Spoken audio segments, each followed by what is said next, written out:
Good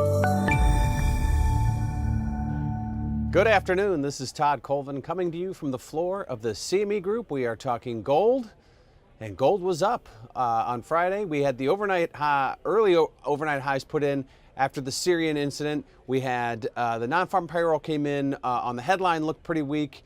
We saw gold rally up to a 5-month high. Certainly a big move up towards 1271.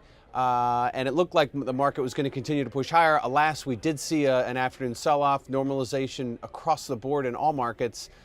We saw Treasury yields rise, we saw stocks rise, we saw the dollar normalize, and we did see gold come off its highs. Still up on the day, but certainly didn't show that that fear bid that looked like was creeping into the market. So I think what this does is we got a lot of shorts taken out of the market, a lot of and you probably have a lot of fear buys in there. So right now the market's going to start to build again right near the 1250 to 1255 area. I look for that to kind of hold until we get some clarity from the Fed. And today we also heard from New York Fed President Dudley talking about balance sheet, talking about the Fed, certainly not looking past the jobs number, but staying on course. And I think that also helped keep the dollar bid, helped sort of normalize the markets. Despite the fact that the jobs number today, the headline was bad, you did see some behind the scenes good news.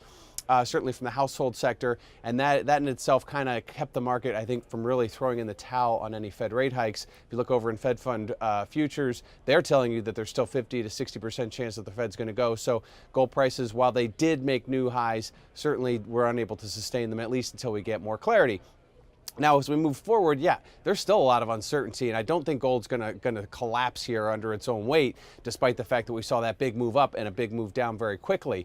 I think we continue to look at gold the same way we did yesterday, and that is such that there is no certainty on the U.S. economy. There is no certainty on how aggressive the Fed could be with their rate hikes, and certainly now you throw the geopolitical risk into the mix, it only keeps gold bid. So I'm again looking for gold prices to hover near 1250. I think if you see a trade down, you need to get down probably below 1235 in order to really start to sweat it out. But I think right now we're going to see 1250.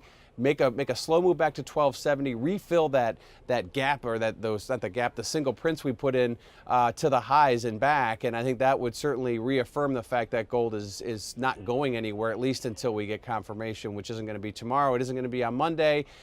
We wait until we get those growth numbers at the end of the month, and then wait until we get FOMC in early May, and those will be the things that we look at to kind of push gold around. So right now, gold holding at 1250 to 1255. This has been Todd Colvin coming to you from the floor of the CME Group.